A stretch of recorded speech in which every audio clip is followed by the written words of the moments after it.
पञ्चाननाब्जभव षण्मुखवासवाद्याः त्रैविक्रमादिचरितं विबुधास्तु वन्दी भाषापतिः पठति वासरशुद्धिमारात् शेषाद्रिशेखर विभो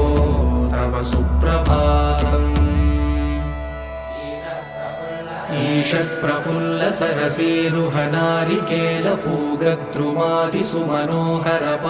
ईषत्प्रफुल्लसरसीरुहनारिकेलफूगद्रुमादिसुमनोहरपालिकानाम्